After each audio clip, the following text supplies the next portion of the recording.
अर्धवार्षिक परीक्षा 2024-25 कक्षा 10 हिंदी का जो आपकी ओरिजिनल पेपर है वो आपके मिल चुका है। इस वीडियो के अंदर कंप्लीट पेपर मैं आपको बताने वाला हूं, तो वीडियो को आपको कंप्लीट देखना है।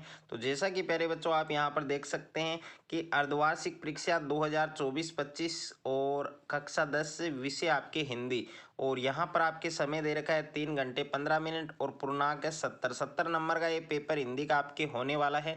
तो पूरा पेपर इस वीडियो के अंदर आपको मिलने वाला है, तो वीडियो को आपको कंप्लीट देखना है। और वीडियो को शुरू करने से पहले आप सभी बच्चों से मेरी एक रिक्वेस्ट है, यदि अभी तक आपने हमारे चैनल को सब्सक्राइब नहीं किया है तो सब्सक्राइब कर लीजिए और साथ में नोटिफिकेशन बेल को प्रेस कर लीजिए। और इस पेपर का पूरा जो पीडीएफ है वो आपको कैसे मिलेगा, कहाँ पर मिलेगा, तो वो भी इस वीडियो के अंत में आपको बताया जाएगा। तो वीडियो को आपको कंप्लीट देखना है, वीडियो को कहीं पर भी आपको स्किप नहीं करना है। तो वीडियो को आप देख सकते हैं, यानी इस पूरे पेपर को इस वीडियो के अंदर मैं आपको बताने वाला हूं। तो प्यारे बच्चों सबसे पहले पेपर में आप देख सकते हैं, सबसे पहले यहाँ पर आपको दे रखा है कि सभी प्रश्न हल करने अनिवार्य हैं और प्रत्येक प्रश्न का उत्तर दी गई उत्तर पुस्तिका में लिखिए और सभी प्रश्नों के जो अंक है वो उनके सामने दिए गए हैं। तो सबसे पहले आपको खंड 1 दिया गया है पेपर में, जिसमें पहला क्वेश्चन आपको दिया गया है कि निम्नांकित अपठित गद्यांश को ध्यानपूर्वक पढ़कर दिए गए प्रश्नों के उत्तर दीजिए। यानी आपको ये गद्यांश दे रखा है जो आपके कितने नंबर का आने वाला है, 5 नंबर का आने वाला है। तो सबसे पहले आपको इस गद्यांश को अच्छे से पढ़ना है। ओके, इस गद्यांश को पढ़ने के बाद इसमें क्वेश्चन आपको दिए गए हैं, जिसमें पहला क्वेश्चन है कि उपयुक्त गद्यांश का जो शीर्षक है वो आपको बताना है। दूसरा क्वेश्चन है कि देश प्रेम किस कोटि का माना जाता है। तीसरा प्रश्न है कि सानिध्य से क्या उत्पन्न होता है। और 4 नंबर है कि देश प्रेम वास्तव में किसका भाव माना जाता है। और 5वां प्रश्न है कि देश प्रेम शब्द में कौन सा समास है, यह आपको बताना है। उसके बाद में सेकंड क्वेश्चन आपको दिया गया है। दूसरा प्रश्न आप देख सकते हैं कि निम्नांकित पद्यांश को ध्यानपूर्वक पढ़कर दिए गए प्रश्नों के उत्तर दीजिए। तो ये पद्यांश भी आपके कितने नंबर का आने वाला है, 5 नंबर का। तो इससे पद्यांश को पहले अच्छे से आपको पढ़ना है और पढ़ने के बाद इसमें जितने भी प्रश्न दिए गए हैं सभी प्रश्न के उत्तर है वो आपको इसी पद्यांश में मिलेंगे। तो पद्यांश को पहले अच्छे से पढ़ें। तो यहाँ पर पहला क्वेश्चन दिया गया है कि प्रस्तुत काव्यांश है उसका उचित शीर्षक बताइए।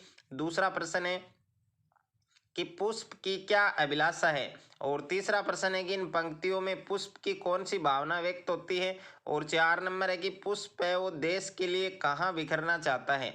और 5वां प्रश्न है कि पद्यांश में रेखांकित जो पद है उसका क्या आशय है, उससे आपका क्या अभिप्राय है वो आपको बताना है। उसके बाद में सेकंड है आपके खंड 2।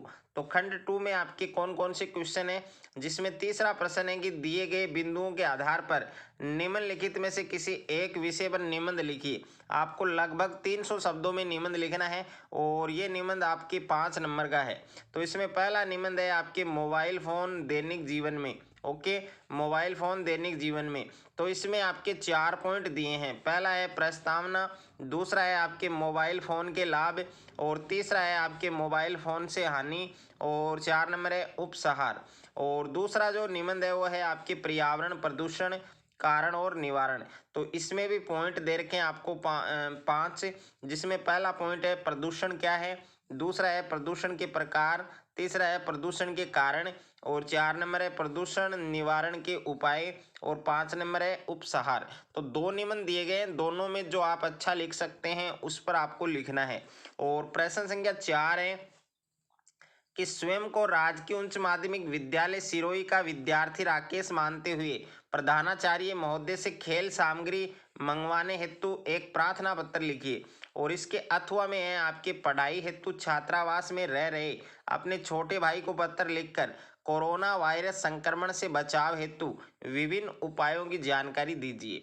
और प्रश्न संख्या 5 है कि स्वास्थ्य विभाग की ओर से डेंगू रोग के नियंत्रण हेतु चेतावनी संबंधी एक विज्ञापन आपको 20 से 25 शब्दों में तैयार करना है। और इसके अथवा में प्रश्न है कि एक पेन बनाने वाली कंपनी के लिए 20 से 25 शब्द हैं, उनमें आपको विज्ञापन लिखना है। और प्रश्न संख्या 6 है कि निम्नलिखित प्रश्नों के उत्तर लिखिए। तो इसमें पहला है कि विशेषण किसे कहते हैं और इसके कितने भेद होते हैं। दूसरा है कि सकर्मक क्रिया है उसका उदाहरण लिखिए। और 7वां प्रश्न है कि निम्नलिखित उपसर्गों के योग से दो दो शब्द बनाइए। इसमें पहला है अनु और दूसरा है आपके सम। उसके बाद में प्रश्न संख्या 8 है सुरेंद्र शब्द का संधि विच्छेद कीजिए। और प्रश्न संख्या 9 है कि अवयवी समास की परिभाषा और इसका एक उदाहरण आपको देना है। प्रश्न संख्या 10 है कि फूंक से पहाड़ उड़ाना, इस मुहावरे का क्या अर्थ होगा, वो आपको लिखना है। और प्रश्न संख्या 11 है कि राम जी की चिरई राम जी का खेत, इस लोकोक्ति का क्या अर्थ होगा, वो आपको स्पष्ट करना है। उसके बाद में प्यारे बच्चों खंड 3 है आपके, जिसमें प्रश्न संख्या 12 है कि निम्नलिखित पठित गद्यांश को ध्यानपूर्वक पढ़कर दिए गए प्रश्नों के उत्तर दीजिए। तो ये भी आपको क्या दिया गया है, गद्यांश दिया गया है, और ये आपके 3 नंबर का आने वाला एग्जाम में। तो इसमें पहला प्रश्न क्या है कि लेखक ने पुरानी आदतानुसार क्या किया, और दूसरा है कि सफेद पोश ने खीरे क्यों खरीदे होंगे, और तीसरा प्रश्न है कि लेखक की पुरानी आदत क्या है। तो लेखक की पुरानी आदत क्या है वो आपको बतानी है। इसके अथवा में भी आपको एक गद्यांश दिया गया है, अगर आप ये वाला गद्यांश करना चाहते हैं तो ये भी आप कर सकते हैं, दोनों में से एक आपको करना है। और प्रश्न संख्या 13 है कि निम्नांकित पद्यांश को ध्यानपूर्वक पढ़कर दिए गए प्रश्नों के उत्तर दीजिए। तो ये आपको पद्यांश दिया गया है, इसके अथवा में भी एक पद्यांश है, दोनों में से एक आपको करना है। ओके, तो यहाँ पर आप देख सकते हैं। और प्रश्न संख्या 14 है आपके कि निम्नलिखित प्रश्नों के उत्तर लिखिए। उत्तर सीमा है वो लगभग 70 से 80 शब्द में आपको उत्तर देने हैं। तो इसमें पहला प्रश्न है कि परशुराम के क्रोध करने पर लक्ष्मण ने धनुष के टूट जाने के लिए कौन कौन से तर्क दिए।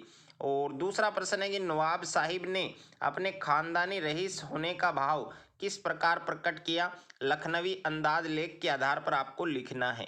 और उसके बाद में है प्यारे बच्चों प्रश्न संख्या 15 है कि निम्नलिखित लघुत्रात्मक प्रश्नों के उत्तर लिखिए, और इनका उत्तर आपको लगभग उत्तर सीमा है 40 शब्द, यानी 40 शब्द में आपको उत्तर देना है। इसमें पहला प्रश्न है कि मन ही मांझ रही, गोपियों ने ऐसा क्यों कहा। और दूसरा है कि घरे घेर घोर गगन, कवि बादलों से ऐसा क्यों कह रहा है। और तीसरा है कि बाल गोपिन भगत पाठ से हमें क्या संदेश मिलता है। 4 नंबर है कि मन्नू भंडारी के पिताजी के स्वभाव की जो विशेषताएं थी वो क्या विशेषताएं थी, वो आपको बतानी है। और इसमें प्रश्न संख्या 16 आपको दिया गया है कि निम्नलिखित बहुचयनात्मक प्रश्नों के सही उत्तर का आपको चयन करना है। ये आपके मल्टीपल चॉइस क्वेश्चन है, प्रत्येक प्रश्न आपके 1 अंक का है। तो इसमें पहला है कि गोपियां किससे एकनिष्ठ प्रेम करती थी। तो इसमें 4 ऑप्शन है, कृष्ण, उद्धव और ब्रजवासियों से, राम से। तो इसमें 4 ऑप्शन है, कौन सा ऑप्शन सही होगा वो आपको बताना है। और दूसरा है कि रामचरितमानस किस कवि की रचना है, जिसमें तुलसीदास है, मलुकदास है, रहीम है और कबीरदास है। और तीसरा प्रश्न है कि उत्साह किसको संबोधित गीत है, बादल का, नदी का, संसार का या झरने का। और 4 नंबर है लखनवी अंदाज कहानी है वो किस पर कटाक्ष करती है। तो इसमें भी 4 ऑप्शन है, बनावटी जीवन शैली, लखनऊ, यथार्थ जीवन, इनमें से कोई नहीं। और 5वां प्रश्न है महाभोज उपन्यास किसका है, उषा प्रियवंदा, महादेवी वर्मा, सुभद्रा कुमारी चौहान, मन्नू भंडारी। और 6ठा प्रश्न है कि डयोडी किसे कहते हैं, दरवाजे को, दहलीज को, झरोखे को या आंगन को। तो 4 ऑप्शन है, जो ऑप्शन आपको सही लग रहा है वो आपको इसमें लिखना है। प्रश्न संख्या 17 है कि तुलसीदास के व्यक्तित्व एवं कर्तृत्व को संक्षेप में लिखिए। अथवा में प्रश्न है कि नागार्जुन के व्यक्तित्व और कर्तृत्व को संक्षेप में लिखिए। प्रश्न संख्या 18 है यशपाल का जीवन परिचय लिखना है। और अथवा में प्रश्न है मन्नू भंडारी का जीवन व कर्तृत्व संक्षेप में लिखिए। प्रश्न संख्या 19 है कि सब और जैसे जन्नत बिखरी पड़ी थी, लेखिका के इस कथन को साना साना हाथ जोड़ी पाठ के आधार पर स्पष्ट कीजिए। उत्तर सीमा है लगभग 80 से 100 शब्द में। और अथवा में प्रश्न है माता का आंचल पाठ के आधार पर स्पष्ट कीजिए कि बच्चों पर संगति का क्या असर पड़ता है। और प्रश्न संख्या 20 है आपके कि जाने कितना ऋण है हम पर इन नदियों का, हमें हिम शिखरों का, मणि के कथन का क्या भाव है। और इसका उत्तर आपको 40 शब्द में देना है। और प्रश्न संख्या 21 है कि भोलेनाथ के पिता आटे की गोलियां बनाकर उनका क्या करते थे। प्रश्न संख्या 22 है कि निम्नलिखित बहुचयनात्मक प्रश्नों के सही उत्तर का चयन कीजिए, और प्रत्येक प्रश्न आपके 1 अंक का है। तो इसमें टोटल 2 प्रश्न दिए गए हैं। पहला है लेखिका के ड्राइवर का क्या नाम था। तो ए ऑप्शन में जितेन है, ब में महेश, स में मणि और द में रतन। दूसरा प्रश्न है कि देहाती दुनिया उपन्यास से लिया गया पाठ है। जॉर्ज पंचम की नाक, माता कांचल, साना सानी साना साना हाथ जोड़े और द ऑप्शन है इनमें से कोई नहीं।